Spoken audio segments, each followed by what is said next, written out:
Hello there guys and welcome to another episode of Genuine Chit-Chat. This week is part 1 of my chat with Rachael Madori. Now, Rachael Madori is someone who has worn many hats in her time and has many more to go in the future. She is an ex-porn star. She is currently a wine sommelier. She's a suicide survivor, mental health spokesperson, alternative psychedelic medicine activist, and also she's releasing a podcast which should be coming out about April time, and that is going to be called Trauma Sauna. So she's done a lot of things. In this conversation, so part 1, we kind of steer off the ex-porn stuff because that is generally in part 2, which will be out next week. So in this part, we speak about how Rachael broke her leg, because at the time of recording this, she'd only recently broken her leg. We talk about her career as a wine sommelier and how she kind of learned to become one, going into school and learning things about wine. We spoke about her tattoos and the judgment she gets from that, her views on psychedelic and cannabis-based medicine, Rachael's definition of her own sexuality. She identifies as queer, so I asked for some sort of information about that because I haven't had the term queer explicitly explained to me, so I wanted that. And that's kind of where the conversation goes in part 1. As I said, part 2 will be out next week, and that's where we delve into the whole conversation about porn and her time in there. She's an incredibly interesting individual. There's so much more to her than just her, being a mattress actress past. There's so much more to her than that, and there's so many more cool things in her future as well, I can tell. But if you are clamoring for that part 2 and you can't wait at all, then you can support me on Patreon, where the full unsplit version of this conversation is all on Patreon right now. You can become a supporter for as little as £2 a month, which I think is $3 to you Americans, and you get access to unsplit episodes of Genuine Chit Chat and also the exclusive Patreon Afterthoughts show as well that I do with Megan, but I will give more information of that at the end. So guys, that's enough rambling from me. There's not going to be any promos today, but what you could do is it's Rachel's birthday on the 8th of March, which is the day after releasing this, and I know a lot of you guys don't fully listen for a couple of days, but if anyone is listening on the 8th of March or a little bit before that, wish Rachel a happy birthday, say it's from us. I've included the social media for Rachael in the description of this episode. It is just at Rachael Madori on Twitter, Instagram, and on Facebook. I know she would appreciate that a lot, and after you listen to this conversation as well, if you feel like it, send her a message, tweet at her, tell her how cool she is, because I know it would mean a lot to her and it would mean a lot to me as well. So just want to say thank you guys for listening as always, and I will be back at the end of this part just to give you more information of part 2, what's coming up, my Patreon, my other show, and a few other bits and pieces too. But all of that information as always is in the description / the show notes of this episode. And I also want to quickly mention, guys, really sorry that when I recorded this episode with Rachael, I record over Zoom, I just forgot to press record for the first 30 seconds or so. I record my end locally, but obviously the guest is always on Zoom, so for the first 30 seconds or so, Rachel's answers weren't recorded. I've managed to edit it so it doesn't sound jarring, in my opinion, and that you don't really miss that much. It was more just the first few seconds of Rachel sort of introducing herself, so I do want to apologise for me being a pleb, but I do not feel that it takes away from the conversation at all, and after the first few 30 seconds, there is no problem there at all. So just want to clarify that to you guys. Sorry to Rachael, and let's get on with the show. Welcome to Genuine Chit Chat, where we have honest conversations with interesting people, and I'm your host, Mike Burton. I am here today with Rachael Madori. Rachael, it's absolutely wonderful to have you here. Thank you so much for joining. I realised before recording I never even explained how I had heard of you. You actually were on a very short part of a podcast of my friends. It was called Fears and Desires by a guy called Issa, and he's awesome. Because of lockdown and a few other things as well, he hasn't continued with the podcast just because it's quite a lot of things to do a podcast, so when you have something that takes up a lot of time, it becomes difficult to do that. But you were on there, and I remember that was really early days for this podcast that I heard you on there, and I was like, okay. And I remember sort of looking you up, and you had a website and things, and I remember thinking this would be a really interesting conversation. I'll have to hit her up at some point. And then this is 2 years later. In my mind, just put a pin in that and then just leave it for ages. And then when I'm kind of looking at the new year for 2021, I was like, who do I want to get on the podcast this year? Who do I want to kind of talk to? And I was like, you know what? I still haven't contacted Rachael. So obviously I reached out, you responded, and here we are. So how are you doing in general? After the year of hell that was 2020, this is not that bad. Like, having to live with my parents with a broken leg is easy peasy for me right now. So generally, I'm doing good. Physically, I'm like 75%, but Everything else, I'm hanging in there. I'm trying to. I mean, I get sad sometimes because everybody does, but I'm hanging in there. Yeah. Especially in this sort of situation. I mean, as you say, going through, a divorce especially is quite a big thing. And I know other people who during lockdown have had either major issues in their relationships or have split up as well for other reasons and things. But out of interest with your broken leg, I don't think I asked. Do you mind me asking how you broke it? So I wish I had a cool story, like a really cool story. I have a really shitty story. I was walking across the road to get into my Uber, and I was like, I should use the crosswalk, and I didn't because I live in New York, and there's no point using a crosswalk in New York. So I walked across the street. I was like turning to get into the Uber, and I slid almost under it, and it's just ice, and like normally you would think it's fine, but the way I slid, my hands didn't catch my fall, my ass didn't catch my fall, like nothing caught my fall except my left leg slipped right under my butt, and all my weight snapped my leg in half. And as soon as it happened, like this scream I let out was, I've never heard myself scream like that before. Like a lady down the block heard it and ran over, and she was the one who like made sure I wasn't dead. And like the Uber driver like came out and looked at me, and he was like, "Are you okay?" And I'm like, "You can leave." And he was like, "Oh, okay, bye." And he left. Like I didn't think he'd actually leave. I thought he'd stay with me. I'm in the middle of the fucking street. And this lady stayed with me, and then this cop saw, so he came around, and I was a little mad because he was hot and he was holding my hand, and when the EMTs came, like they had to snap my ankle back into place, and they had to move my bones even though they were cracked, and they had to straighten everything out. And he was hot and he was holding my hand, and I was looking at his beautiful blue eyes, and I was like, fuck a cab, but thank you for letting me get through this. I appreciate you. And then the lady behind me was like, "You're a strong woman, you can do this." I was like, that's what I need right now. And they snapped my bones back into place, and now I went to emergency surgery a week ago, and they installed a bunch of plates and screws. So I'm a fucking cyborg now. That's the best next step, isn't it? You're ahead of the curve. Yeah, I'm trying to get full cyborg soon. That's all you need. That's it. That's the next stage. Yeah. I'd like to have one of those arms which you can just kind of like, it's like a Swiss Army knife where you can just like, one's got a bottle opener, but you can press it and like the fingers go in and come out with something else crazy. Exactly. I need, you know what? Like I'm trying to gear up for the zombie apocalypse, and that's the kind of thing that I would need to survive. So it's just, I think it's just a basic human necessity at this point. Yeah, I mean, totally. And to be fair, with breaking a leg and things, I was saying before we pressed record, I broke my leg when I was 8 years old. I was riding a bike with my dad, and I pedaled around a corner on this little racetrack that was meant to be for go-karts, and I came off it at such a weird angle. My shin, I broke the same bones you broke, but I always pronounce them wrong. Is it fibia and tibula, or is it tibia and fibula? Tibia and fibula. Okay. It's such a beautiful picture. It's like a nice little boy and his dad like riding their bikes. It's going to be a great day. And then it wasn't. Yeah. And then my shin wraps around the middle bar of the bike. Oh, I feel for you. That was probably so traumatic for such a young child. Yeah, and I remember that was before like mobile phones, or for the American listeners and yourself, cell phones, before they were a thing. So my dad, I remember, my mum was there as well watching, and I was laying on the floor, and Dad was like, get up and things. And I was like, I can't. And you could just about see the bone under the skin pushing. Yeah, it was pretty horrendous. And he had to like run in the distance and climb over a fence to knock on people's doors to find someone who was in, to be able to call an ambulance. And yeah, I remember they had to put me under local anesthetic, I think it was, or whichever one puts you to sleep. And they did that, and they had to snap my bone back into place. They had to re-break it so it would grow back properly. So I was on crutches for 10 weeks, I think it was. That's so horrible. Yeah, I think mine's probably going to take probably around that amount of time.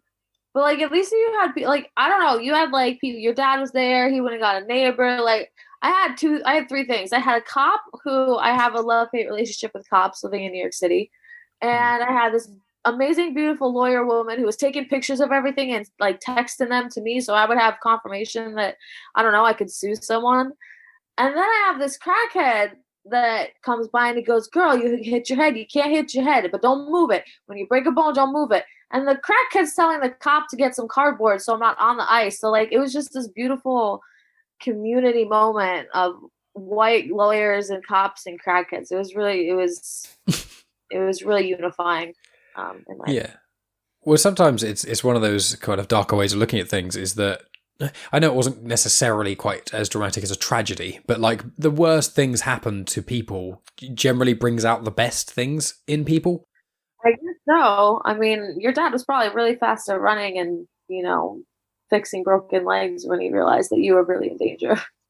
Yeah, yeah, it was pretty speedy. I mean, just watching. It's pretty much the only memory I really have is looking down at my leg and seeing the bone, seeing the bike, and then seeing him. Yeah, that was a lot of fun. But so I want to ask, how would you like? Because you've got well, you've had your finger in many pies essentially for like jobs and careers and all kinds of other things. So what are you sort of generally doing now? And what would you almost class your own resume as, rather than myself trying to label it? So I'm a sommelier and I'm like basically I work for two restaurants. So I'm the service manager, which means I make sure that our service standards stay high. I'm the wine director, so I'm in charge of helping with create both wine lists and keep those going. And I'm the sommelier for a fine dining establishment. So I mean, when my leg goes back to normal, I'll be able to work the floor. But essentially, I'm in charge of the two wine programs for a restaurant in Brooklyn and a restaurant in Manhattan. Wow, I see. And what made you want to sort of go into that realm of a profession? I mean, there's a couple things. When I got out of the adult industry, I had always known bars and restaurants because that's something I'd always done. So I ended up working at a fine dining spot in Los Angeles, and I had a small job there. I was like a back waiter or a polisher or something, and I just did a really good job. And I eventually like worked my way up and enjoyed it, and I became a captain, which is like a server's highest position because in fine dining they have different levels. And then I became the expediter, which was like the best thing I could do besides become a chef, which I would never do because I can't cook for shit.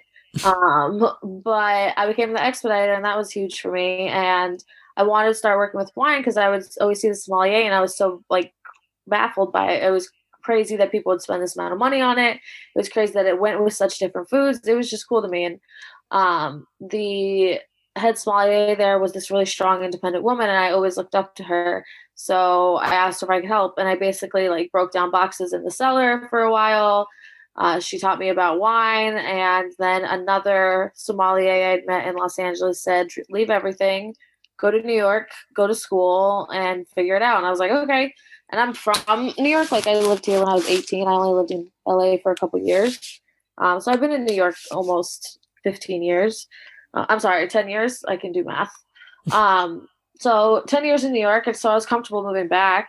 And I went to three different schools. And then I started working as the sommelier for this company. Well, I worked as a sommelier at a different restaurant, but that was a shit show job. I didn't like it. So then I started working for this company, and they gave me free range of the first restaurant, and now I get to help out with the second one. So I just drink a lot of wine. I see. I mean, wine is one of those things where I think it's the number one alcohol for not to ridicule you or anything like that, but snobbery, like to put it bluntly, is like the wine is the one. Absolutely. That's crazy.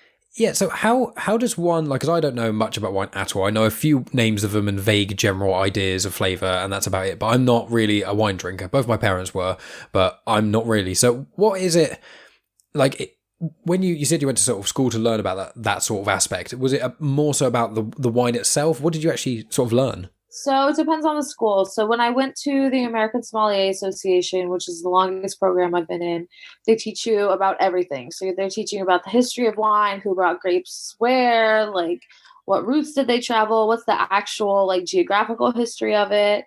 And then they're teaching you the science behind it, like how a grape can get broken down and made into alcohol. And then they're teaching you social aspects, like how did certain wines affect certain centuries and certain like cultures. And then there's other ones where you're just learning about grapes. So you're learning that this grape looks like this, smells like this, tastes like this, when it's made from this area. So like this Chilean Syrah tastes like this, looks like this, always looks like this usually. But this French Syrah tastes completely different, looks completely different, but it's the same grape. So those are kind of the two things you're learning. You're learning everything that it affects in the actual world and just what it actually is, because it's always changing. Like I've tasted shit that I could have sworn I knew what it was, and it was something I'd never heard of, which will always happen. Like that's the thing with snobbery and like being a sommelier. And I mean, a lot of people don't expect I am one when I talk to them because like all my tattoos and like that I have a neck tattoo and that I have a sleeve and everything. And also just the way that I dress sometimes. But it is super snobby. Like when I went to school, There's a couple schools I specifically don't like because it's like very white male dominated, which is super infuriating. So it can still be a really pretentious, it's just really pretentious industry, honestly, because people are dealing with things like that are thousands of years old and have all this tradition, and it's usually a wealthy person thing. Like I come from a pretty like poor family, so this is not normal for me. I worked my ass off to like go to 3 schools. So I'm just kind of trying to break that pretentious idea of it. Like I know my shit, but I don't look like I know my shit, which is fine. Like I think I look pretty dope. Yeah, I mean, your tattoos are fantastic and things, and like that's one of the sort of little talking points I kind of noted down was with tattoos. I've got a few on my arm as well. I've got like half a sleeve's worth. Do you want to see them? Like, you don't have to. I can't. Okay. Well, I'll have to put them on Instagram or so. I think they're on social media somewhere, but they're kind of hard. They're both Star Wars tattoos. Oh my god, they're so colorful. So right, I'm gonna have to edit this part out because it's gonna be so terrible for the listeners. God. But they're so how long ago did you get that one? That one I got about how old am I? I think I got it about 4 years ago. I think this one was about 4 years ago. It's so colorful. Yeah, and obviously Darth Vader there and Obi-Wan Anakin. And then the one on my arm, which is kind of hard. This one I love. The blue is so fucking cool.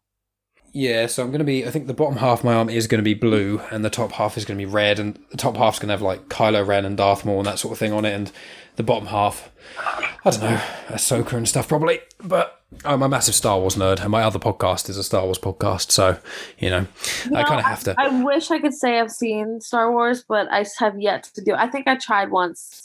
I may have to try again because I really feel like I'm missing out because everyone's so excited about it, so I think I'm going to try and watch it again. I mean, I'm disabled now, so I have plenty of time to watch Star Wars. I mean, it's just like watching a series. Like when you watch, like I saw something online, which is like, Breaking Bad is like 50 something hours, Game of Thrones is like 60 or 70. And it's like all of those sort of series are huge amounts. There's like all the Star Wars films, there's 11 movies out and they're each between 2 and 2.5 hours in general.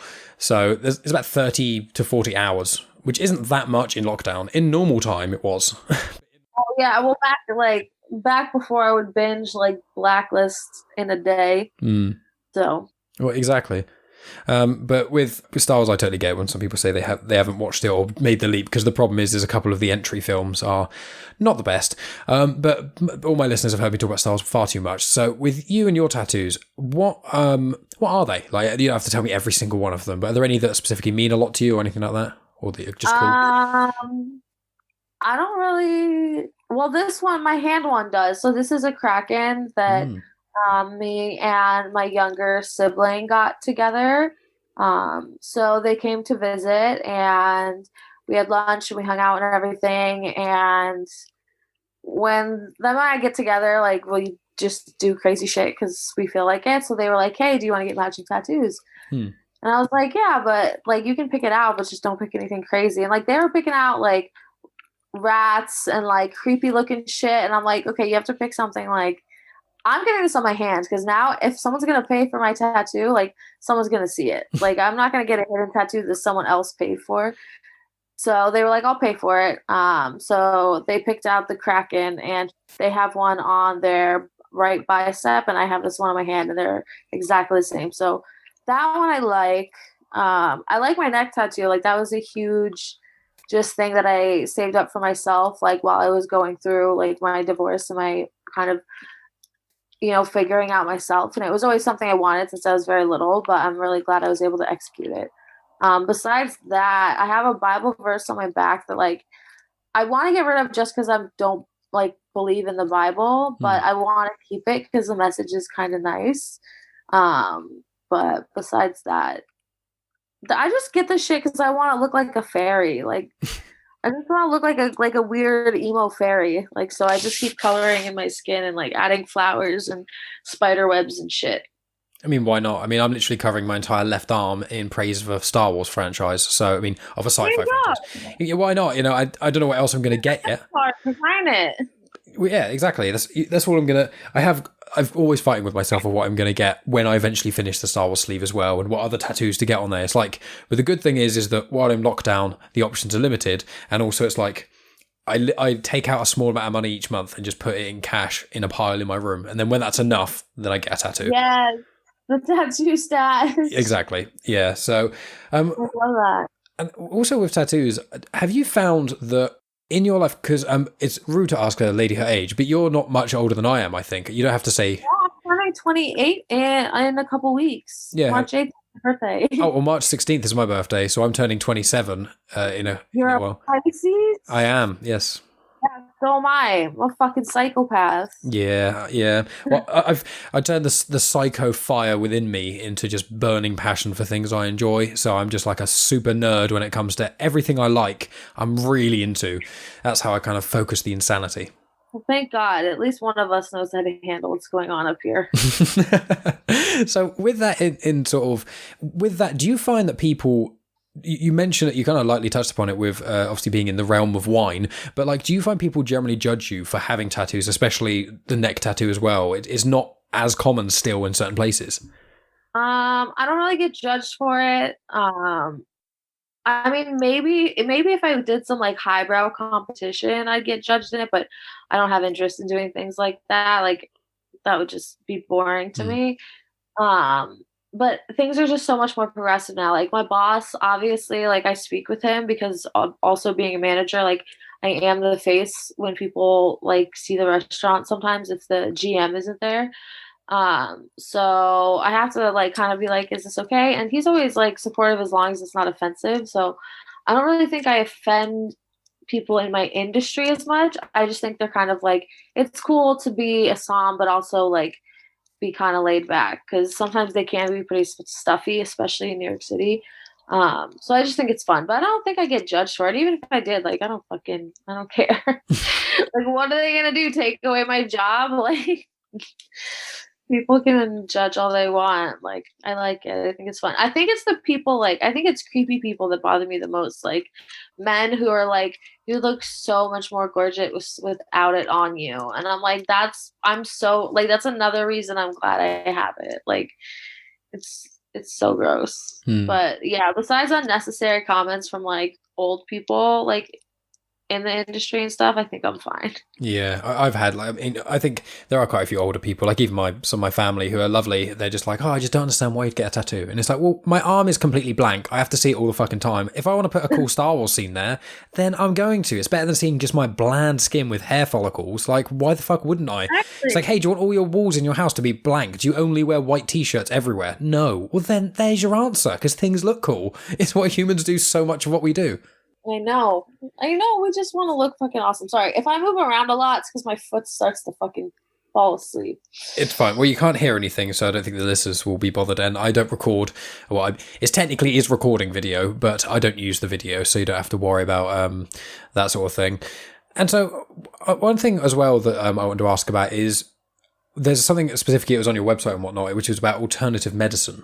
And I'm intrigued by your sort of your thoughts and your take on that sort of thing. It was more so, I said alternative, I meant, cannabis and psychedelics. I just wondered what your general opinion and what you sort of had to say about that. So there's kind of two facets to that. So there's cannabis, which I feel like most people are on the same page on, that it should be. I mean, I'm hoping most people are realizing that nobody belongs in jail for cannabis, that nobody should be, like held accountable for owning cannabis in their own home if they're doing it safely. So I think most sane people are on the page there. So yeah. Cannabis advocacy is a given. So it helps my anxiety. When I don't want to take anxiety pills, which I don't want to take all the time, I like to smoke. I don't have an appetite. It's really difficult for me to eat sometimes because I struggle with my weight sometimes. So it helps me with eating. It makes sure that I do eat. So I make sure I always have healthy snacks. So that has just improved my life in general. Like, it helps my depression. Like, it just helps me, get out of this funk, that I'm in sometimes. So that's cannabis. I really feel like unless you're absolutely out of your mind, I don't know, like, you live under a rock, like, you don't agree with that. Now, alternative psychedelic medicine is different because people are scared of psychedelics.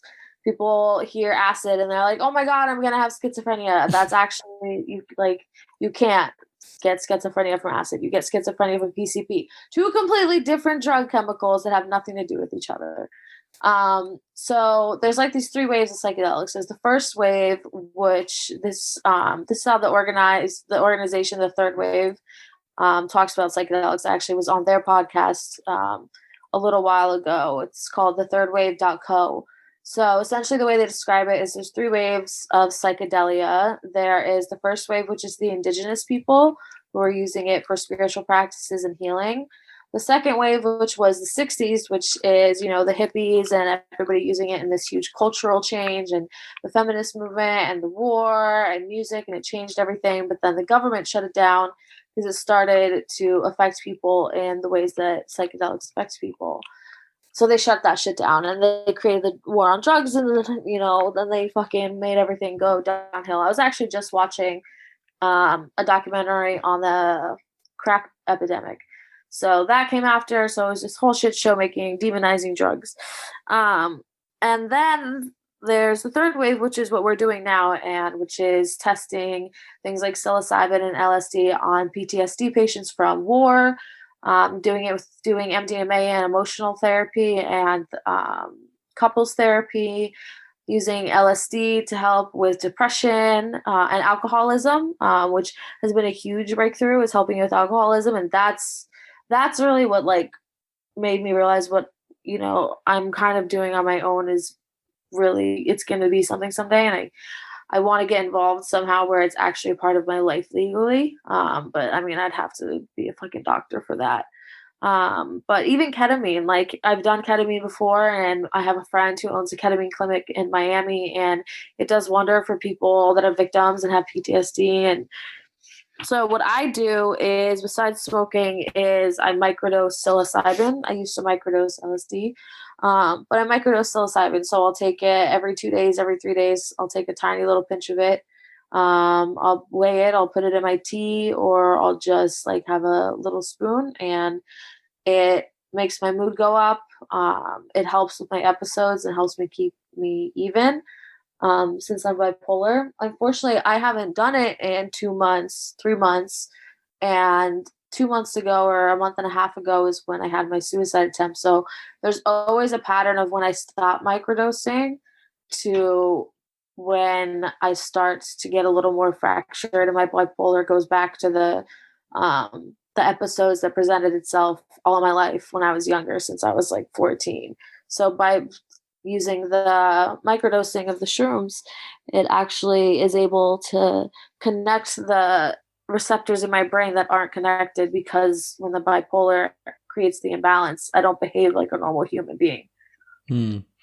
Yeah, I mean, you said a lot there, and that's fantastic, because one of the things I like to say is when people aren't aware is exactly what you pointed out, with things like MDMA and a lot of psychedelics, the sort of big grouping is helping people. And the way they were first introduced in a lot of ways was to help people. And then obviously they came to the main market and things, and then all the issues go along with that. And then they become illegal. And then, the drug war, I'm not a big conspiracy theorist, but the drug war is the biggest conspiracy ever, because it's LSD was introduced in America by the American government, by the CIA, because they literally heard about Russians doing this super soldier, air quotes, sort of project trying to brainwash people with this new chemical that was, I think, developed in Switzerland, or it might be Sweden, but I think it's Switzerland. And then they went and bought the entire world supply of acid and then started testing it on American citizens by using it on people who had severe mental illnesses and things, who are, I can't remember the term, it's the asylum was what they used to call it at that time, institutionalized, that was the better way of saying it. People like that, but they were unknowing. They would get people, put them in straitjackets who had schizophrenia, lock them in a dark room and play a loop of 7 seconds. Oh my God, no! Dose them with acid to try and brainwash them to turn them into a Manchurian candidate sort of situation. And this is called MK Ultra. This is what the whole thing was about. And what they did, some of the people, the public could also volunteer, and some of the public did. And one of the guys who volunteered enjoyed it so much, he became one of the biggest distributors of acid throughout I think it was the 60s or 70s. And so because of them bringing it and buying it all and bringing it over to America and testing loads of people, they brought acid, the thing they now class as being illegal, to their own country. And that's what America do constantly. Oh, well, that's what America does with most things is we fuck everything up for ourselves, and then like we try and blame other people. Like that's just what our country does. Why I fucking hate it here. That's why I have an internship in Spain, because I'm moving my ass to Valencia. Like I don't respect anything going on over here. But yeah, I mean, and I don't know, it's scary, you know, because I think everyone should drop a tab of acid once in their life before they die, with a trip sitter, with someone who they're comfortable with. But it's just the fact that you have to actually convince people it's good. You know, I remember having a conversation with a family member, and they're complete, like very religious, whatever. And they're completely against cannabis, completely against psychedelic therapy, completely against alternative medicine. And they said that if I could have cannabis in a pill shaped form, I would take it. I'm like, it's literally not even it's not critical thinking for you. It's just, it has to look like it's coming from a pharmacy, which are actually worse. Like I would trust like Frank down the street who grows weed more than I would trust like some pharmaceutical company giving me shit. But people actually think like that. Like that's my own family member that's like, I think cannabis is dangerous. You never know what potheads are going to do, but I would trust it if it looked like a little pill. And I'm like, that's not how it works. Just go roll a joint, please. Well, it's also like, you know, if you even like things like codeine or cocodamol, or a lot of the, obviously you guys over there have a lot of issues with opiates and things, and if you take a big handful of them, you're gone. Like there's drugs that we could do over here with that you can buy in a pharmacy and things, but you could take a handful of and try an OD. But I think it was, no one has ever died directly from cannabis in the sense of ODing, because I think they worked it out. There's something called, I should know the name of it, I should have written it down, but it's basically the amount that you need to take on average that would kill someone, and there's a certain amount of grams of pure heroin, pure coke, whatever. They said the amount of cannabis it would take for you to die would almost be your body weight, and your brain could, before you'd even get to that point, your brain will fully reject it. If you keep smoking enough weed, eventually you will just throw up when you've had too much, and it's impossible to smoke enough or to eat enough to get you to the level that could kill you before your entire body rejects it. So it's literally impossible to die from. So it's just like, it's in pot. Like one time, okay, so this is a funny story. One time I accidentally overdosed my ex-husband, you know, and I loved him so much at the time, and I felt so bad at the time. And like we got this like oil because I couldn't sleep and I couldn't afford my meds that helped me sleep at night with my insomnia. So I was like, I'm gonna get some weed. I live in LA, I can do this. And I got some weed, and I had taken some in my tea, and my ex-husband had asked what it was, and I told him what it was. He was like, can you give me a dose? And I thought, and I was so high, but I didn't realize that I was handling it well, which is a note in itself. And I thought it said 7 dropper fulls, not 7 drops. A dropper full is like this, is like 4 inches from that bottle.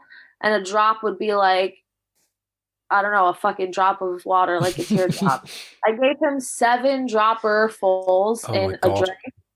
Oh my God. We had to call the ambulance. We called the paramedics. He thought he was dying. I felt so bad at the time. I was crying. And then the paramedics were like, well, he's just on weed.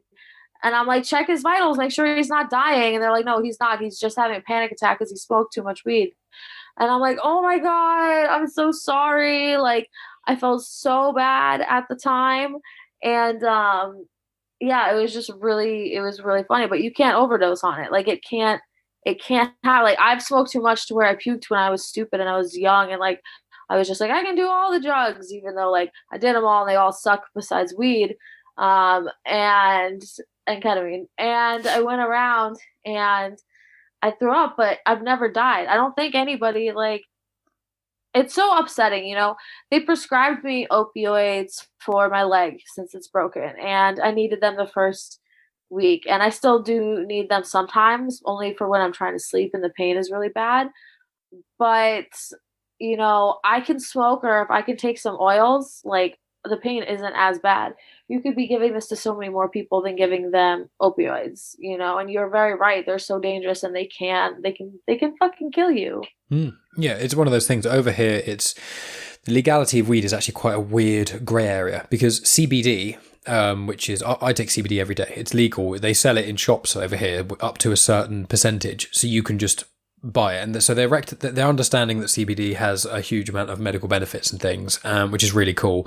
But then with cannabis, it's the police over here have this is the weirdest thing, on their Facebook pages about 2 years ago, the police all unanimously basically came out and said, we don't care about weed anymore unless you have over an ounce on you, which, if people who don't know, I'm not saying that I know, but people who don't know, that's quite a lot to have just carrying around with you outside. Like, you wouldn't go to the park necessarily with a whole ounce, that's a lot. So like, even if you've got that amount, they still won't, try and do you, in a sense, because the amount of paperwork, the sheer literal amount that you'd actually get charged for having weed on you, it's just so much effort, and it's a waste of police resources. Now, if you're out in the public smoking a joint somewhere public and a police goes past, they'll probably confiscate it from you and maybe even fine you. But over here, it's one of those weird things where it's like, no, it's not legal, and you can even buy, the non-psychoactive. Non-psychoactive, that was it. Because that's just, THC is just, am I right, it's tetrahydroxycannabidiol, and CBD I think is cannabidiol. So it's like this THC is what gets you high, and the CBD is just what gives you most of the other benefits. Yeah. Yeah. So it's weird that over here everyone's like, well, you can't, it's illegal. But if you do, there's no real repercussions. What I'm really excited about that story is that your police officers decided to communicate with the community via Facebook. I think that's very amazing. And I think that's the greatest shit I've ever heard, because that's a cool thing. Yeah, over here, when we hear about all of the issues going on in America, there's countless different ones. But obviously, police brutality is a very big issue over there, especially due to the systematic racism and all that sort of aspects of it. But over here, I'm not saying we don't have systematic racism and that we don't have racist cops or bad cops, but there's a big difference in the way our policing is to over where you guys are.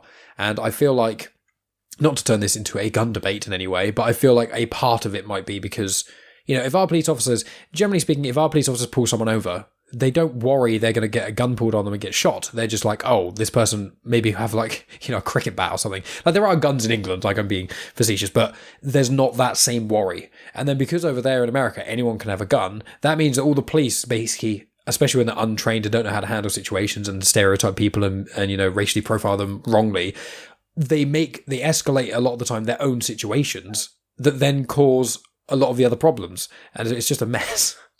It's a shit show, actually. No, it's a complete mess. I remember, watching some videos and a couple of documentaries on gun violence and different countries and how they handle certain things. And I remember this woman telling a story that she had been traveling, and I forget what country, I think she was in Germany, and she had gotten pulled over for speeding, and she was an American, but she was just visiting on a holiday, and she was shaking, like visibly shaking and scared. And like, the police are like, what is wrong with you? What is wrong with you? And then they looked at her ID, and they were like, they literally said, like, I need to find the video. They literally said, like, you're not in America. Like, we're not going to hurt you.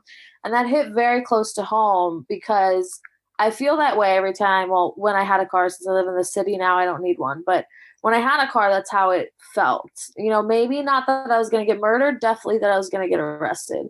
That's partially due to cops. That's partially due to me. But I never felt safe. I never felt like they were going to take care of me. And that's not even to speak on people of color and indigenous people and how that must feel, because that's a fear I can't even understand. But it's definitely a huge problem. And, people don't take it seriously. Like, you have all these people who are right-wing gun-toting people. You have all these people on the far left who are like, nobody should have a weapon.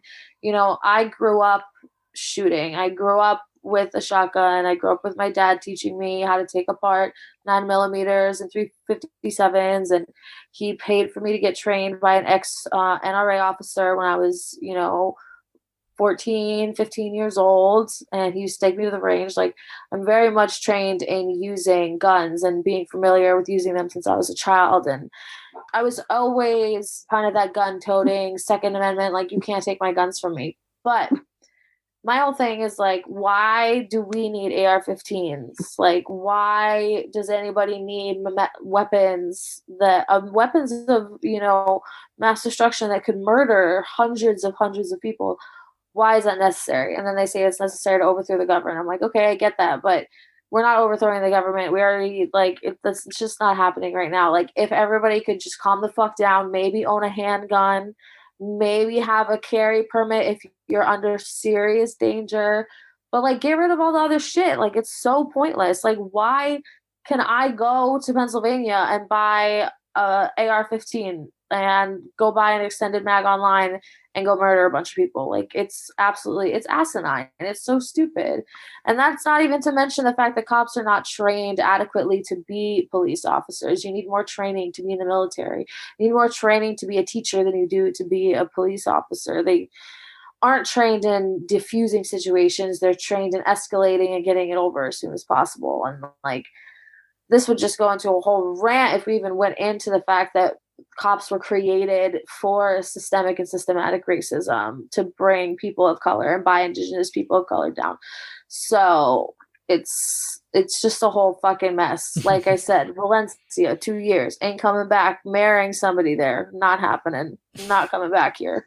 Well, that's fine. I mean, if you go over to Spain, that's fine, because that's not far from here. So then if we ever went over to Spain, we could go say hi to you, because Megan just hang out. Yeah, Megan speaks fluent Spanish, so that's my partner. Right.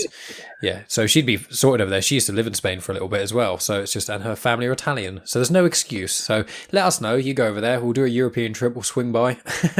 Hey there. Is that your wife or your girlfriend? Girlfriend. Girlfriend, I'm going to have to borrow her for a few months in Spain. Sorry. That's fine. Yeah, I'll tell her. That's not a problem at all. Great.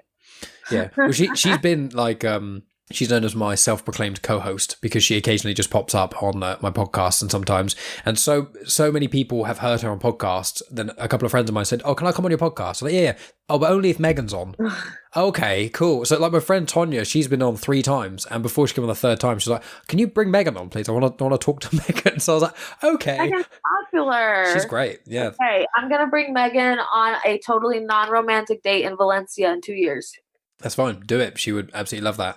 And also, you've got dogs as well, and she loves dogs now. Well, we both love dogs, but Are you trying to set me up with your girlfriend? Yeah, I am. Yeah.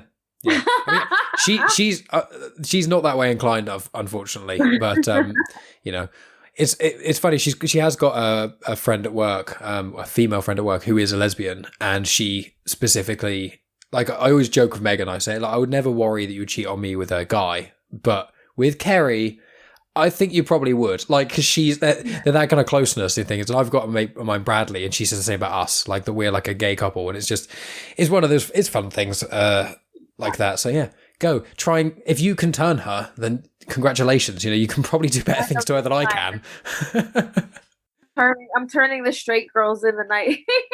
That's it. That's the ploy. That's what all the far right people are concerned about, isn't it? It's all anyone who's not straight trying to turn everyone else with your ideologies. Oh yeah, I mean, it's a weird thing, you know. First of all, the ideology of turning somebody gay here it's borderline. It is crazy. It's kind of like thinking we're infecting them, or thinking that we can turn someone. You can't turn someone that way.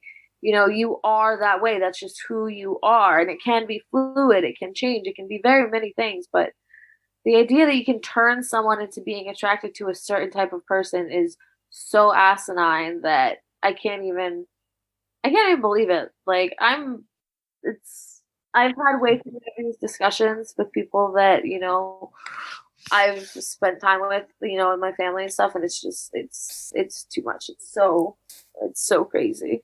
It baffles me because, like, I'm to clarify, I am straight. But one of the things is that I've said, like, when I was single, especially, if I could flick a switch and it would make me bi or pan, I would do it. Like, why? Like, I've always been like, why would everyone not want to be bi? Like, why would you not or pan rather? Like, why would you not want to, just like, especially when you're not in a sort of long-term relationship or anything like that? Why would you not want to try all the food on the sexual palate? Like, why would you not? Like, me personally, like, I'm not into dudes, but it's not because I don't like the physique of dudes necessarily. Like Chris Hemsworth, Bradley Cooper, there are so many dudes, and Brian Molko of Placebo, a lot of guys who are either rugged or androgynous or whatever. They are stunning, they are gorgeous, and it all looks great to me until you get to the crotch, because dicks be gross. They're awful, and there's nothing, no matter, they're gross, and there's nothing, to me, like, my one is gross. They are, no thank you.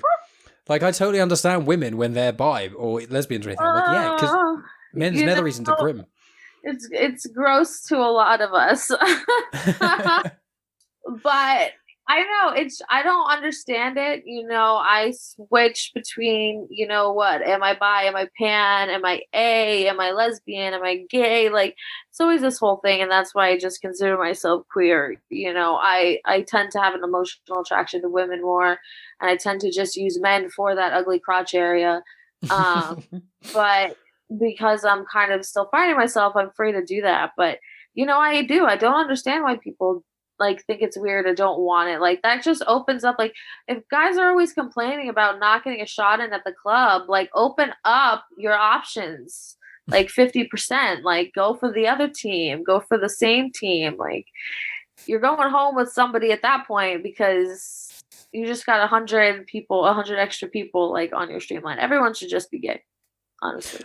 Yeah, I do want to talk about sort of that aspect of things. But before we go into that, I want to bring up something you mentioned, which is the term queer. Now, I understand most of the terms, but with queer, it's one that has eluded me because I've looked it up and it seems to give different definitions. Is there a specific definition of queer, or could you explain it a bit more? Because I'm not fully up to scratch with it. I don't think there's a definition of queer. So queer is non-defining, in my opinion. That's how I use it. That's how I perceive it.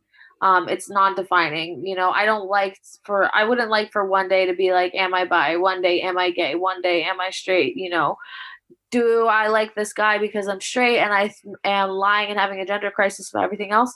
I just think it's so unnecessary because gender doesn't really exist and you are attracted to a human being if you're attracted to a human being, not a human gender. So for me, queer is just a kind of broad spectrum to say that I'm not defined by anything, that I can't be defined by any of those sexualities because it could be different. If aliens landed down on this earth and they called them something and having sex with them was called a certain sexuality, like I would be that because I'd probably have sex with it. So I'm queer. Like I'm just all over the fucking place. Yeah, it's one of those things as well because the way you've described it makes me sound like when you have someone to the start of someone's initials, if they're a woman, you can have Miss, Mrs, or Mother's MS, and MS just means basically none of your fucking business. That's almost what from the way you've described it. It's almost like, oh, what sexuality are you? Queer as in it doesn't really matter. And if I tell you queer and there's anything other than okay, then there's a problem because it just doesn't actually matter at the end of the day. As long as I'm not trying to shag you, like it doesn't matter. So is that kind of a vague? Yeah, unless you're trying to shag me, which is the hottest term ever. I don't know why Americans don't use it. Please, I don't want us to ruin it. But yeah, I mean, it's not really necessary. Like, if I'm close with people, like, obviously with my girlfriends, like, I'll be like, I'm more inclined to women for this, that, and this, and that, and that, and I only like men for this, and like, that's obviously like personal conversation. But like, if I'm queer, I'm just queer. And that's really what's just important to me. Is queer is just the non like unnecessary definitions. So recognizing that you don't need unnecessary definitions of your sexuality. I see. And would you mind telling me, this is this is getting into the more sort of genuine chit-chat after dark sort of questions, but when it comes to, okay, you obviously, you were in porn, let's be blunt here, that's you used to be. Long time, like 4 or 5 years. There we go. So like out of interest in that realm and also outside of that, with sex, do you find that, obviously, because you said you have generally more emotional connection with women and you use men for their members, is it more so sort of, do you find one gender in general is better than another gender for yourself? Or like, I'm always intrigued by someone who is either, who's slept with both genders. And if there is, because there's obviously there's the stereotype that men are bad at sex, which most men will probably say, I'm the exception. I'm not. And I'm thinking with one of the jokes of Megan is that, look, you could cheat on me with any guy. I could maybe keep up to scratch with most guys. If you cheat on me with a woman, there is no way. If you cheat on me with Kerry, she's going to make you come like no one ever has. There's no way I can compete with that. Is that actually true out of interest? Or So there's a difference here. I think they're better for different reasons. I can't say one is better or the other because the reasons are so different. Like there's a very physical, domineering kind of carnal thing when it comes to me with men. And that's usually like a short lasting thing that I really need. Emotionally, they're just, I don't want to say they're dumb. They're just, I haven't met one yet that is like there with me mentally, spiritually, mostly mentally. But women in bed is such an encapsulating experience. It's not just this carnal act, it's encapsulating. I'm thinking about her. I'm like, it's very like mental, physical, and spiritual. So it hits all three. Not to mention they actually know what they're doing because they have the same, infrastructure here. No fumbling around trying to find the right spot. They already know where it is. They know what they're doing, and it just seems like they care more. Like.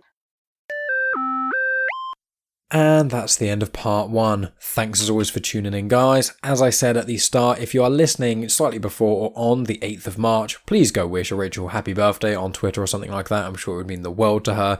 And also, if you cannot wait for part 2 of our chat, which does delve into the porn industry and things and Rachel's time in there, if you really want to know about that and you can't wait till next week, then please support me on Patreon. It is at patreon.com/genuine chit-chat. There is information in the show notes and whatnot, but as I said, you'll get the full unsplit episode right now, and you'll also get access to the prior episode that was a 2-parter a couple of weeks ago with Jack of Just Conversation Pod, and then you also get the Afterthoughts episodes as well, which is a new show myself and Megan are doing. We're releasing at least 1 episode a week. We're trying to do 2 episodes a week. We're doing a Star Wars watch through, so we're doing those as well as a different film that's not to do with Star Wars in the week as well. So far we have released Watchmen, the movie, the series 1 of Witcher, Phantom Menace, Star Wars. We're going to be recording our views on WandaVision shortly. We've done The Queen's Gambit as well, and we've also recorded several others too. So if you want to check that out, go ahead. If you don't, there's no pressure at all, and you can wait till next week like the rest of you guys. So I just appreciate you guys checking the show out. And I also want to quickly add, if you check out patreon.com/genuine chit-chat, you can find our views on The Witcher Series 1 completely for free, as well as our views on Star Wars The Phantom Menace completely for free as well. So you can go on there, listen to those 2 posts. You'll have to scroll down a little bit when you go on there, even if you don't have an account, but you can listen to those 2 Afterthoughts episodes completely for free. And then if you enjoy them loads and you really want part 2 of this conversation with Rachael Madori, then you can go and support. But just thought I'd throw that out there, guys, and I'm going to stop going about Patreon now. Thanks a lot. So what else have we got coming up? I recently recorded an episode with Steve J. Ray. Now you may remember Steve J. Ray from the episode last week with Professor Elemental. Me and Steve had plans to have a conversation with a certain individual. They were a no-show, and I don't know if they're going to be coming on the show again. We'll kind of see how things play out over the next couple months. But me and Steve, while we were waiting, had a really cool chat, and we just ended up talking about comic books and Alan Moore and a few other cool things as well. So, in next week there'll be part 2 of the chat with Rachel, but then the week after that will then be the chat with Steve J. Ray. I've got a few other things in the pipeline that I have not yet got explicitly confirmed. I've been confirming them to the guys on Patreon, but I don't want to confirm it here just in case. But yeah, few cool things coming up, and this year is turning really promising. It's a lot of fun. And as I said in the intro as well, Rachael Madori is starting up her own podcast called Trauma Sauna. That should be out with the first episode in April. I've included a link to that in the show notes too. In addition to that, I've recently been on the Podcasts We Listen To show. I've included a link to that in the description like I do with all of the recent collaborations and guest spots I've done. I spoke about Genuine Chit-Chat for the first part of about 30 minutes or so, and then the second part I just spoke about Star Wars and Star Wars comics in canon as well. So it was a really, really fun chat with Jeremy Collins. Please go check out Podcasts We Listen To if you guys haven't. And if you're on the search for new podcasts and things, go on the Facebook page of Podcasts We Listen To, because they have each week great threads all about, different genres of podcasts and what you can get into and stuff, and there's loads of cool things there too.